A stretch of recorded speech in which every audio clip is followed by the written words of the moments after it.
Hello everyone and welcome back. Today we are going to be discussing a murder that was planned on the platform MSN. While we are doing that, we are also going to be looking at the type of social media used and what would have happened if there wasn't any social media. So to get started, this murder happened in Langford, BC. And in Langford, BC, we have Kimberly Proctor, who was 18 years old. So Kimberly Proctor had ADHD, and she went to school with like the normal kids. Like, I guess not normal, but like she went to school at a regular school, at a normal school, and but there she really didn't have many friends that she hung out with. She actually got made fun of quite a bit at this school, so she ended up getting transferred to a new school that was like targeted more for kids with special needs. So at this school, she had a friend group of 3 boys. There was Cruz, Cameron, and Zach. So these 3 boys were all considered like the kids who kind of have like, it's easy for them to be like abusive when they get upset. Like they just kind of like, they just go to like hitting stuff whenever they get upset. But although they did act this way, they did have very traumatic backgrounds. Which isn't an excuse, but it definitely shows the reason why they may have acted the way they acted.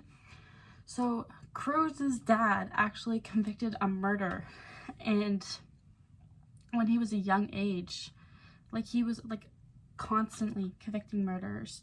It was very often, like it wasn't just a one-time thing, which is kind of upsetting. And Cameron was actually like raped at quite a young age. Like I think he was about 5 and he ended up being raped at the age, which is very traumatic on a child. Like to experience that definitely takes a toll on your mind. Okay, so to get further into the story of these group of friends, so Cameron, Cruz, and Zach. Kimberly and Zach actually were dating for a little bit. It wasn't for very long, but they were dating for like quite some time. Anyways, they broke up. Her and Zach didn't really talk anymore. Zach doesn't have a big role in this except for the fact they kind of dated, but that's about it.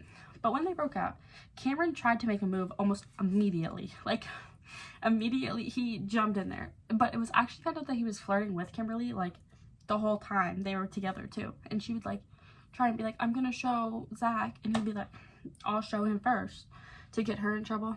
So basically it was kind of back and forth. She never ended up doing anything, but he definitely tried to go right away. Cruz ended up actually doing the same thing. He started flirting with her on MSN. They messaged on there a lot. She actually ended up feeding into it, and she kind of started talking to him, and they date for a while, but nothing really came out of it. So after that, the boys actually began bullying her. So she was back to where she was at her old school. She was getting bullied again by her so-called friends. They just decided one day they were going to start bullying her. After some time of this going on, one day, Cruz randomly apologized. He texted her on MSN and just apologized and asked if they could meet up. Well, Kimberly was kind of suspicious. She was like, why would he be apologizing after all this time? So she actually said, well, let's just chat on the phone. So when they chatted on the phone, she believed she was just talking to Cruz on the phone, right? Having a nice conversation, talking about everything that happened, him apologizing. But what really was happening is Cruz was merged the call to Cameron. So now both the boys were actually listening to what Kim was saying. And on the other hand, they were messaging each other on MSN while they were on this call. And Cameron ended up messaging Cruz, and he said, I'm going to rip her nose ring out and burn it. Burn her flesh. I'm not killing her right away. And that is when Cameron said, why not keep her bound and alive? And Cruz said, that's what I need to do, but I need to get her stoned first and possibly seduce her. And the last text was, LOL, try quickly. So they ended up, Kimberly didn't know this whole time that they were talking.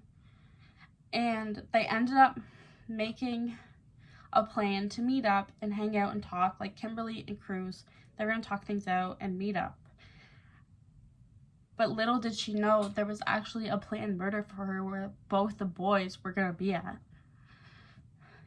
So the boys both decided they were going to both be there, and their code sentence was going to be, "I'm going to make some KD." So the minute that sentence was said, they were going to start beating her, and they were going to start killing her.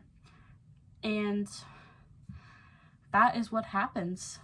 On March 18th, 2010, they met up at a park, all three of them, and they went to Cruz's house, where they all got into the house, and almost immediately as soon as they walked into the house, the phrase, "I'm gonna make some KD," was said.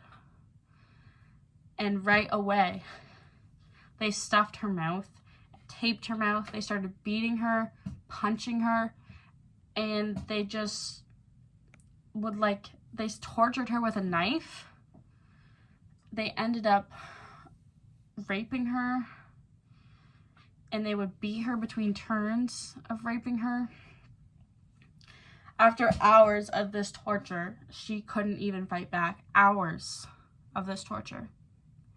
Finally, the boys were done, and they took her and they put her into a freezer, where she then died from suffocation because she couldn't get any airflow in the freezer. So that next day, the boys decided, well, we need to do something about this. Like, we can't just leave her here in the freezer. So they put her into a hockey bag, and they just got on the bus with this hockey bag. This hockey bag had a dead body in it, and they just got on the bus like any normal day. They get to this trail that's like pretty walkthrough, but there's a bridge, and like nobody really goes under the bridge. Like, it's not necessary for you to. You were supposed to walk over the bridge to do the trail. So they put her under the bridge, and they lit her on fire, hoping it would get rid of her and they wouldn't have to deal. And they thought they were doing great. Like, Cruz set up an alibi. He texted her saying, "Have you made it to babysitting yet?" And they just thought they were all set. Cameron went out and hung out with a different girl that night. Like, they didn't think anything was wrong. They had the body burned. They didn't expect anything. But little do they know, the police actually had them as the main suspects. They knew something was up because they knew they were the last people to see them, and they knew that they had been bullying her. So the police actually ended up bugging the house up with the boys so they could listen into what they were saying. And not only did they bug the house, they bugged their computers. So Cruz apparently had a girlfriend this whole time. We're not really sure. He had a girlfriend. He ended up actually messaging his girlfriend, giving a very detailed explanation on the murder of Kimberly Proctor, saying how he did everything. And the police saw it all. It was a confession right in front of them because they had this computer bugged. And Cruz had talked about Cameron being there as well. So on June 18th, 2010, both boys were arrested for the murder of Kimberly Proctor. So that is the background of the story. We can talk about the social media used, which is quite obvious. The social media used was the MSN Messenger, and I guess like the phone calling app, if you could say that. But the MSN was the big play because the boys had fantasized about killing her on there, and they also fantasized after the fact. They would talk about it. So MSN was the big social media, like where it was everything was planned, and it was also the reason it helped solve the case. So really it came into two factors here. It was planned on there, and it helped solve the case. But what would have happened if we didn't have MSN? Well, if we're being completely honest, they could have moved to another chatting station. But it's very possible that chatting station wouldn't have been able to be rigged like MSN was for when they found out that Cruz openly admitted to it. So per se, maybe they were on a different chatting website that you couldn't really get rigged, like you couldn't really rig, and you had like your name covered up and all that stuff. It may have been harder for the police to find this, and they wouldn't have had the concrete evidence. So them using MSN really helped to prove the whole case and to get the boys in jail where they belong.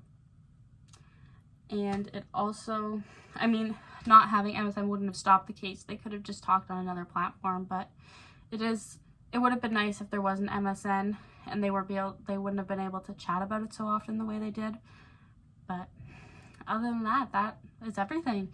So thank you guys so much for watching, and I hope you have a great day. We'll see you in the next video.